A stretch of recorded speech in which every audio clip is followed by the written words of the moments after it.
Welcome to my channel. Today our topic is basic forces of nature. Nature में basic forces कितनी हैं? 5 तरह की बेसिक फोर्सेस हैं नेचर के अंदर: gravitational force, electric force, magnetic force, weak nuclear force and strong nuclear forces. ठीक है, तो साइंटिस्ट कोशिश कर रहे हैं तमाम फोर्सेस को कंबाइन करके एक ही फोर्स बना दें, लेकिन अब तक इलेक्ट्रिक फोर्स और मैग्नेटिक फोर्स, ये आपने काफ़ी फेमस पढ़ी होगी, इनको मिला के तो एक फोर्स का नाम दिया जिसको हम नाम देते हैं इलेक्ट्रोमैग्नेटिक फोर्स। ठीक है, जिसमें इलेक्ट्रिक और मैग्नेटिक फोर्स को मिला के बनाई गई ये फोर्स। तो बाकी फोर्सेस जो है ना, अब हमारे पास रिड्यूस होकर 4 फोर्सेस बन जाएंगी, क्योंकि हमारे पास यहाँ पे जो 2 और 3 थी, इनको कंबाइन करके एक फोर्स बना दी, उनको इलेक्ट्रोमैग्नेटिक फोर्स का नाम देते हैं। ठीक है, और साइंटिस्ट ये सोचते हैं कि कायनात बनने से पहले ये तमाम फोर्सेज ना इकट्ठी थी, कंबाइन फॉर्म में थी। तो अब देख लेते हैं ग्रेविटी या ग्रेविटेशनल फोर्स कौन सी होती है। बेसिकली जो मैसेज के दरमियान, ऑब्जेक्ट के दरमियान जो फोर्सेज होती हैं ना, ठीक है, हमें पता है कि ज़मीन चीज़ों को अपनी तरफ खींचती है, न्यूटन ने बताया था, आइजैक न्यूटन 1687 में। तो ये ऑब्जेक्ट के दरमियान जो फोर्सेज होती हैं, अट्रैक्शन की जो फोर्स होती है, उसको हम ग्रेविटी की फोर्स नाम देते हैं। ठीक है, ग्रेविटेशन फोर्स का नाम देते हैं। तो ये बेसिकली बात है कि कोई भी ऑब्जेक्ट होता है वो ज़मीन की मरकज़ की तरफ जाता है, ज़मीन के सेंटर की तरफ आते हैं, ज़मीन चीज़ों को अपने मरकज़ की तरफ खींचती है। ठीक है, क्यों? क्योंकि ज़मीन का मैस बहुत ज़्यादा होता है। ठीक है, और वैसे तो इसने कहा था कि हर ऑब्जेक्ट दूसरे ऑब्जेक्ट को अपने ऊपर, अपने एक दूसरे के पास लेके आने की कोशिश करता है, एक दूसरे ऑब्जेक्ट को खींचता है। जैसे चेयर और टेबल की बात करें तो टेबल चेयर को एक अपनी तरफ अट्रैक्ट करता है, लेकिन ये ज़मीन का मैस बहुत ज़्यादा है, इसलिए जो अर्थ होती है, ये इनको अर्थ के ऊपर इन चीज़ों के दरमियान जो फोर्स होती है उसको हम देख नहीं सकते। इसी को आगे फर्दर एग्जांपल की मदद से समझेंगे फर्दर कि हम ऑब्जेक्ट के दरमियान, पर्सनस के दरमियान फोर्स ऑफ अट्रैक्शन क्यों नहीं होती। ठीक है, जो आप समझ रहे हैं वो वाली तो होती है, लेकिन दूसरी नहीं होती। तो F equal to capital G m1 m2 divide by d square, famous Newton's formula for gravitation. अभी वही क्वेश्चन जो मैं आपको बता रहा था कि दो फ्रेंड्स के दरमियान फोर्स ऑफ अट्रैक्शन जो होती है ना, वो क्यों नहीं होती। ठीक है, हम नज़र क्यों नहीं आता। तो ये बेसिकली वजह ये होती है क्योंकि ज़मीन का मैस बहुत ज़्यादा होता है। ठीक है, तो और दो पर्सन हैं, वो एक दूसरे के दरमियान फोर्स नहीं होगी। और अगर फोर्स होती तो है, हम ये नहीं कहते नहीं होगी, होती तो है, लेकिन उसको हम फील नहीं करते। तो या चेयर और टेबल के दरमियान फोर्स होती तो है, लेकिन वो फील नहीं होती। ठीक है, क्योंकि वो चेयर और टेबल ज़मीन के ऊपर है। ठीक है, इसलिए वो चीज़ हमें महसूस नहीं होती। हाँ, अगर आपके पर्सन का, किसी भी पर्सन का या टेबल का या चेयर का अगर मैस इतना कर दें, ज़मीन हम बात कर रहे हैं कि फॉर एग्जांपल ये बात कर रहे हैं कि यहाँ पे एक टेबल है, ठीक है, यहाँ पे एक चेयर है। अब अगर मैं बात करूँ कि टेबल और चेयर के दरमियान फोर्स नहीं होती, ठीक है, अब वजह ये होती है कि अगर हम चेयर का मैस इतना कर दें जितना ज़मीन का मैस है, ठीक है, तब इनके दरमियान फोर्स हमें नज़र आएगी। ठीक है, it means that the gravitational force between the small message is very small. हम कहते हैं कि जो ग्रेविटेशनल फोर्स होती है ना, वो काफ़ी वीक फोर्स होती है, इसलिए हम उसको फील नहीं कर पाते, और बिगर ऑब्जेक्ट के दरमियान ही फील होती है ये force. F equal to capital G, ये वही सेम रिपीट हुआ है। और यहाँ पे जो कैपिटल G है, इसकी वैल्यू होती है 6.67 10⁻11 न्यूटन मीटर स्क्वायर पर किलोग्राम स्क्वायर। तो ये वैल्यू इंपॉर्टेंट है, इसको आपने याद रखना है। और यहाँ पे देखें 10⁻11 है, ये वेरी वीक फोर्स है, यहाँ से हमें नज़र भी आ रहा है क्लियरली। तो इसलिए ये वीक फोर्स है, इसीलिए ये फैक्टर जो होता है ना, ये इसको वीक फोर्स बनाता है। इसलिए हम नाम देते हैं gravitational force is attractive force, and ये लॉन्ग रेंज फोर्स होती है। ठीक है, और ये एक वीक फोर्स होती है, और ऑब्जेक्ट के दरमियान ये होती है। तो इसलिए हम कहते हैं कि सोचा जाता है कि ऑब्जेक्ट के दरमियान बेसिकली वहाँ पे एक्सचेंज ऑफ पार्टिकल्स होते हैं, उन पार्टिकल्स को ग्रेविटोन का नाम देते हैं। लेकिन ये अभी तक ऑब्जर्वेशन नहीं हुई कि ऑब्जेक्ट के दरमियान जो फोर्स लगती है वो ग्रेविटोन पार्टिकल्स इनकी एक्सचेंज की वजह से होता है। लेकिन ये ऑब्जर्वेशन नहीं आई, लेकिन ये सोचा जाता है, कहा जाता है कि ग्रेविटोन पार्टिकल्स की एक्सचेंज होती है बेसिकली वहाँ पे। Actually this particle never be seen practically, this is theoretical concept. ठीक है, फर्दर बात करते हैं। It is a binding force for the matter or the different masses और मैटर, बेसिकली डिफरेंट मैसेज को ये बॉन्ड करके रखती है, बाइंडिंग फोर्स होती है, जोड़ के रखती है बेसिकली। ठीक है, तो ये देखें दो मैसेज हैं, इनके दरमियान ग्रेविटोन पार्टिकल का एक्सचेंज हो रहा है, जिस वजह से इनके ऊपर फोर्स लग रही है, लेकिन ये पार्टिकल स्टिल अभी तक ऑब्जर्वेशन में नहीं आए। तो अब देखते हैं नेक्स्ट, जो हमने कंबाइन फोर्स बनाई थी, इलेक्ट्रिक और मैग्नेटिक फोर्स को मिला के इलेक्ट्रोमैग्नेटिक फोर्स बनाई। उसका इलेक्ट्रिक फोर्स का फार्मूला हमने ये पढ़ा, F इक्वल टू के Q1 Q2 divide by R square. यहाँ पे हमारे पास कूलम लॉ भी कहलाता है, और F equal to Q into V cross B, ये हमारे पास मैग्नेटिक फोर्स होती है। ठीक है, इलेक्ट्रिक और मैग्नेटिक फील्ड्स जो होती हैं ना, बेसिकली ये आपस में लिंक होती हैं। इलेक्ट्रिक फील्ड के चेंज होने से मैग्नेटिक फील्ड बनती है और मैग्नेटिक फील्ड के चेंज होने से इलेक्ट्रिक फील्ड बनती है, इलेक्ट्रिक फोर्स बनती है।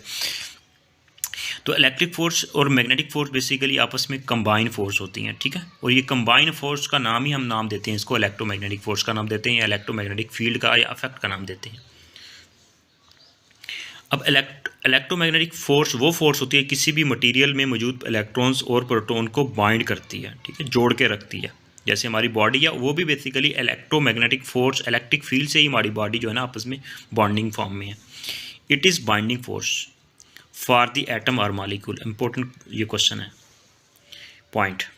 इन electromagnetic force the particle exchange card. अब जिस तरह हमने पहले नाम दिया कि ये थ्योरेटिकल कंसेप्ट है कि दो मैसेज के दरमियान बेसिकली जो फोर्स लगती है वो ग्रेविटोन पार्टिकल की एक्सचेंज होने की वजह से होता है। लेकिन ये पार्टिकल अभी तक ऑब्जर्वेशन में नहीं आई, देखे नहीं गए। लेकिन जिस तरह इलेक्ट्रिक और मैग्नेटिक फोर्स जो होती है ये पार्टिकल के ऊपर लगती है, ये बेसिकली वहाँ पर फोटोन्स का एक्सचेंज होने से ये बेसिकली ये फोर्स लगती है। और फोटोन्स को ऑब्जर्वेशन की गई, देखा गया और ये मौजूद होते हैं फोटोन्स का concept. It is also called the long range force. अब इलेक्ट्रोमैग्नेटिक फोर्स जो होती है ना ये भी बेसिकली लॉन्ग रेंज फोर्स होती है। फर्दर अभी नेक्स्ट फोर्स जो है वो स्ट्रॉन्ग न्यूक्लियर फोर्सेस को देख लेते हैं। स्ट्रॉन्ग न्यूक्लियर फोर्सेस जो होती है ना बेसिकली ये why the nuclei with multiple positive charges are stable, ठीक है। कि बेसिकली हमारे पास न्यूक्लियस के अंदर जो प्रोटॉन, न्यूट्रॉन, ये हमारे पास जो पार्टिकल्स होते हैं बेसिकली उनके अंदर ये फोर्सेस होती हैं बेसिकली स्ट्रॉन्ग न्यूक्लियर फोर्सेस, ठीक है। तभी हमारा एटम जो होता है ना, जो न्यूक्लियस होता है वो बेसिकली स्टेबल होता है। Strong nuclear forces basically in the nucleus के अंदर होती हैं अगर हमारे पास इनवर्ड फोर्स, ठीक है, जो प्रोटॉन के दरमियान, ठीक है, प्रोटॉन के दरमियान जो फोर्स होगी वो इनवर्ड फोर्स होगी। अगर इनके दरमियान रिपल्शन की फोर्स होगी और आउटवर्ड, ये आपस में दूर दूर जाएंगे। जब दूर दूर जाएंगे तो न्यूक्लियस जो होगा ना वो अनस्टेबल हो जाएगा, alpha beta gamma radiation emit होगी। लेकिन अगर इनके दरमियान अट्रैक्शन की फोर्स है, ठीक है, स्ट्रॉन्ग न्यूक्लियर फोर्सेज हैं यहाँ पे, स्ट्रॉन्ग न्यूक्लियर फोर्सेज होंगी अगर न्यूक्लियस के अंदर प्रोटॉन न्यूट्रॉन प्रोटॉन के दरमियान, तो उस वक्त फिर ये बेसिकली हम क्या कहते हैं, नाम देते हैं कि इनवर्ड फोर्स जो अगर ज़्यादा होती है as compare to outward force, उस वक्त हमारे पास न्यूक्लियस जो होगा ना वो बाइंडिंग होगा और न्यूक्लियस जो होगा ना वो आपस में न्यूक्लियस की फॉर्म में रहेगा, न्यूक्लियस बन के रहेगा, ठीक है, इनवर्ड फोर्स होने की वजह से। ये आपस में इनवर्ड फोर्स है। अगर इनकी आउटवर्ड फोर्स हो जाएगी, अगर इनकी फोर्स आउटवर्ड ज़्यादा हो जाएगी तो उस वक्त ये बाइंडिंग फॉर्म में नहीं होगा न्यूक्लियस, ठीक है, वो अनस्टेबल हो जाएगा। अब हम बात कर लेते हैं स्ट्रॉन्ग न्यूक्लियर फोर्सेज और इलेक्ट्रोमैग्नेटिक फोर्सेज जो हम पहले पढ़ चुके, दोनों में कंपैरिजन, ठीक है। Strong nuclear forces 100 times stronger होती है और electromagnetic force 100 times weaker force होती है। जब हम बात करते हैं कि न्यूट्रॉन की तादाद बढ़ती है, किसी भी एटम के अंदर न्यूट्रॉन की तादाद बढ़ती है, एटम के न्यूक्लियस के अंदर न्यूट्रॉन की तादाद बढ़ती है एज़ कम्पेयर टू प्रोटॉन, उस वक्त हमारा एटम जो होता है ना बेसिकली उसके अंदर, एटम के न्यूक्लियस के अंदर क्या होता है कि प्रोटॉन पॉइंट ऑफ कॉन्टैक्ट, ठीक है, प्रोटॉन के दरमियान, फॉर एग्जाम्पल हम कहते हैं कि ये एक न्यूक्लियस है, इसके अंदर ये प्रोटॉन है, अब ये प्रोटॉन है, ठीक है। अब इनके दरमियान हमने कहा कि न्यूट्रॉन की तादाद, इनमें न्यूट्रॉन भी है, ठीक है, न्यूट्रॉन भी है। अब क्या होगा कि the proton of the contact decrease, ठीक है, प्रोटॉन के दरमियान जो फासला होगा ना, अब इनके दरमियान जो फासला था, ये देखो ये फासला था इनके दरमियान, ये वाला फासला था। अब न्यूट्रॉन तो बढ़ गए, जब न्यूट्रॉन बढ़ जाएंगे, न्यूट्रॉन मतलब इनके अंदर ज़्यादा आ जाएंगे, ठीक है, न्यूट्रॉन ज़्यादा आ जाएंगे न्यूक्लियस के अंदर। अब इनके दरमियान पॉइंट ऑफ कॉन्टैक्ट जो होगा ना ये बेसिकली डिक्रीज हो जाएगा, ये दूर दूर हो जाएंगे, क्योंकि न्यूट्रॉन, एक चीज़ देखना, छोटी सी एक चीज़ है, उसके अंदर हम किसी और चीज़ को ऐड करेंगे तो क्या होगा कि इधर जो चीज़ें होंगी वो ऑलरेडी उनके लिए स्पेस कम बचेगी, वो दूर जाएगी। ये बेसिकली इसके अंदर बात कर रहे हैं कि the point of contact decrease होता है प्रोटॉन के दरमियान, न्यूट्रॉन के दरमियान, ठीक है। न्यूट्रॉन कम ज़्यादा होने की वजह से बेसिकली प्रोटॉन के दरमियान या न्यूट्रॉन प्रोटॉन के दरमियान पॉइंट ऑफ कॉन्टैक्ट डिक्रीज होता है। Strong nuclear forces is the short range force. Basically strong nuclear force होती है ये शॉर्ट रेंज होती है, क्योंकि न्यूक्लियस के अंदर ही होती हैं, ये सारी बात कर रहे होते हैं, ठीक है, इसलिए न्यूक्लियस का साइज़ बहुत स्मॉल होता है, इसलिए साइज़ के हवाले से ये शॉर्ट रेंज फोर्सेज होती हैं, ठीक है, बहुत कम लिमिट तक लगती हैं ये। Within the 10⁻⁻15 meter stronger nuclear forces is effective, ठीक है। स्ट्रॉन्ग न्यूक्लियर फोर्सेज जो होती हैं ना बेसिकली इस लिमिट तक ही ये अफेक्टिव होती हैं। अब थोड़ी सी इसी को समराइज़ कर देता हूँ उर्दू में। यहाँ पे न्यूक्लियस के अंदर प्रोटॉन न्यूट्रॉन होते हैं, जब n बढ़ते हैं तो प्रोटॉन के दरमियान फासला बढ़ जाता है, तो स्ट्रॉन्ग न्यूक्लियर फोर्सेस कम हो जाती हैं, लेकिन एक लिमिट तक ये फोर्सेस न्यूक्लियॉन्स को जोड़ कर रखती है। सिर्फ न्यूट्रॉन के बढ़ने से बॉन्डिंग एनर्जी कम हो जाती है, न्यूक्लियॉन्स के दरमियान इस तरह न्यूक्लियस अनस्टेबल हो जाता है, ठीक है। जब पॉइंट ऑफ कंडक्ट डिक्रीज होगा तो वो हमारा जो अल्फ़ा बीटा गामा रेडिएशन बनेगी और निकलेंगी, तो हमारा न्यूक्लियस अनस्टेबल हो जाएगा और ये रेडिएशन निकलती हैं। फर्दर बात करते हैं, इन पॉइंट्स को डिस्कस कर लेते हैं। Strong nuclear force is very strong force होती है। It is very short range force होती है, less than 10⁻⁻15 meter. It is not obey the inverse scale law. जैसे हमने पहले ग्रेविटेशन फोर्स का नाम दिया, या इसके पहले हमने बात किया इलेक्ट्रोमैग्नेटिक फोर्स को नाम दिया। तो बेसिकली वो फोर्सेज जो होती हैं वो इनवर्स स्केल लॉ को फॉलो करती हैं, ये इनवर्स स्केल लॉ को फॉलो नहीं करती strong nuclear forces.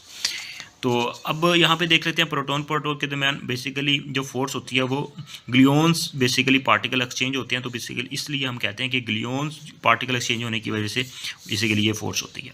Particle which is exchange during the strong nuclear forces is known as gluons. Very very important, आपने ये बात याद रखनी है। पार्टिकल कौन से एक्सचेंज होते हैं, यहाँ पे देखें प्रोटॉन न्यूट्रॉन, न्यूट्रॉन प्रोटॉन के दरमियान जो एक्सचेंज होगी बेसिकली पार्टिकल ग्लूऑन्स एक्सचेंज होते हैं ये पार्टिकल्स। इस वजह से यहाँ पे स्ट्रॉन्ग न्यूक्लियर फोर्सेस लगती है। When n increased, n mean neutron increase, strong nuclear forces almost zero हो जाती है। So the radioactive process start हो जाता है, ठीक है। जब एन बहुत ज़्यादा हो जाए तो स्ट्रॉन्ग न्यूक्लियर फोर्सेस एक लिमिट तक लगना बंद हो जाएगी। उसके बाद एटम जो होगा हमारा एटम का न्यूक्लियस अनस्टेबल हो जाएगा, तो रेडियो एक्टिव प्रोसेस शुरू हो जाएगा। वीक न्यूक्लियर फोर्सेस वहाँ पे बन जाएगी कि nuclear forces, week nuclear forces की वजह से ही रेडियो एक्टिव प्रोसेस स्टार्ट होता है। Exist in the nuclei with the high nucleons number, ठीक है। हाई न्यूक्लियॉन्स जिनका नंबर होता है न्यूट्रॉन की तरह ज़्यादा होती है, उसके अंदर ये वीक न्यूक्लियर फोर्सेस एग्जिस्ट करती है। बॉन्डिंग एनर्जी पर न्यूक्लियन अगर स्मॉल होगी सो न्यूक्लियस जो होगा ना वो स्प्लिट हो जाएगा और अल्फा बीटा गामा रेडिएशंस वहाँ पे निकलेंगी, डिके होगा। Because of the behaviour that they are making nuclei unstable, क्योंकि वीक न्यूक्लियर फोर्सेस अनस्टेबल वहाँ पे बनाती हैं न्यूक्लियस को, ये इसका बिहेवियर है। They are called the weak nuclear forces, हम कहते हैं कि ये वीक न्यूक्लियर फोर्सेस इस वजह से इसका नाम पड़ा। और इसकी जो रेंज की बात करें 10⁻⁻18 टू 10⁻17 मीटर, ये दोनों में से मतलब तकरीबन इतनी होती है। वीक न्यूक्लियर फोर्सेस अनस्टेबल बनाती है न्यूक्लियाई को, और स्ट्रॉन्ग न्यूक्लियर फोर्सेस जो होती है वो स्टेबल बनाती है न्यूक्लियाई को। बहुत पॉइंट्स मैंने पॉइंट्स के फॉर्म में लिखा है ताकि आपकी अंडरस्टैंडिंग बेहतर तरीके से हो जाए। वीक न्यूक्लियर फोर्सेस और स्ट्रॉन्ग न्यूक्लियर फोर्सेस में डिफरेंस देख लेते हैं। शॉर्ट रेंज होती है वीक न्यूक्लियर फोर्स, और स्ट्रॉन्ग न्यूक्लियर फोर्स भी शॉर्ट रेंज फोर्स होती है। और यहाँ पे बोसॉन्स का एक्सचेंज होता है पार्टिकल्स का, यहाँ पे ग्लूऑन्स का होता है स्ट्रॉन्ग न्यूक्लियर फोर्सेस के अंदर। अब हमारे पास 4 बेसिक फोर्सेस ब्रीफली यहाँ पे थोड़ा सा देख लेते हैं। ग्रेविटेशनल फोर्स हमने क्या सीखा कि मैसेज के बिटवीन होती है। इलेक्ट्रोमैग्नेटिक फोर्स चार्जेस के बिटवीन होती है। स्ट्रॉन्ग न्यूक्लियर फोर्सेस जो होती हैं ये न्यूक्लियस के बिटवीन अंदर होती हैं और ये स्टेबिलिटी का बाइस बनती हैं। और वीक न्यूक्लियर फोर्सेस जो होती हैं ये भी न्यूक्लियस के अंदर होती है और ये अनस्टेबिलिटी का बाइस बनती है। अगर हम ग्रेविटेशनल फोर्स और इलेक्ट्रिक फोर्स को रेशो लें तो 10⁻⁻636 टाइम्स ये बेसिकली रेशो आती है, ये आपने याद रखना है। अब यहाँ पे चारों फोर्सेस को यहाँ पे कंपेयर करते हैं। ग्रेविटेशनल फोर्स, ये न्यूटन फॉर एग्जांपल एप्पल के ट्री के नीचे बैठा हुआ था, तो वहाँ से एप्पल नीचे गिरा तो वो ज़मीन सेंटर ऑफ अर्थ की तरफ जाएगा, ठीक है। तो ये बेसिकली डायग्राम यहाँ पे ये हमारे पास सोलेनॉइड है, इसमें बेसिकली ये सोलेनॉइड में जो फोर्स यहाँ पे इलेक्ट्रोमैग्नेटिक करंट गुजारेंगे तो इलेक्ट्रोमैग्नेटिक फोर्स बनती है। वीक न्यूक्लियर फोर्सेज ये alpha beta gamma radiations nucleus के अंदर से निकलेंगी, और स्ट्रॉन्ग न्यूक्लियर फोर्सेज की वजह से ये देखें अंदर की तरफ ये मतलब ये स्ट्रॉन्ग करके रखेगी प्रोटॉन न्यूट्रॉन को बेसिकली ये न्यूक्लियस की फॉर्म में। लॉन्ग रेंज फोर्स होती है ये gravitational force, electromagnetic force long range force होती है। Weak nuclear force short range होती है, strong nuclear force short range होती है। मैसेज के दरमियान लगती है gravitational force, electromagnetic force charges के दरमियान, वीक न्यूक्लियर फोर्स न्यूक्लियस के अंदर और स्ट्रॉन्ग न्यूक्लियर फोर्स न्यूक्लियस के अंदर। अट्रैक्टिव फोर्स होती है gravitational force, electromagnetic force attractive भी हो सकती है, रिपल्सिव भी हो सकती है। वीक न्यूक्लियर फोर्स अनस्टेबिलिटी का बायस बनती है, स्ट्रॉन्ग न्यूक्लियर फोर्स स्टेबिलिटी का बायस बनती है। यहाँ पे पार्टिकल का एक्सचेंज ग्रेविटॉन होता है, इलेक्ट्रोमैग्नेटिक फोर्स के अंदर फोटोन्स का होता है। वीक न्यूक्लियर फोर्स बोसॉन्स का एक्सचेंज होता है, और स्ट्रॉन्ग न्यूक्लियर फोर्सेज के अंदर ग्लूऑन्स का एक्सचेंज होता है। तो ये तो था आज का हमारा बेसिक लेक्चर। हमने यहाँ पे देखा बेसिक फोर्सेस ऑफ नेचर, उसको हमने डिस्कस किया, स्टेप बाय स्टेप चीज़ों को लेके गए। उसके बाद फिर साथ साथ हमने देखा कि कौन कौन से पार्टिकल्स की एक्सचेंज होती है, और उसके बाद फिर हमने देखा इनका कंपैरिजन, बेसिकली जो हमने सारे फोर्सेस यहाँ पे डिस्कस किए, तमाम की तमाम फोर्सेस। होप द बेस्ट इंशाल्लाह नेक्स्ट मिलते हैं नेक्स्ट वीडियो में। All the best.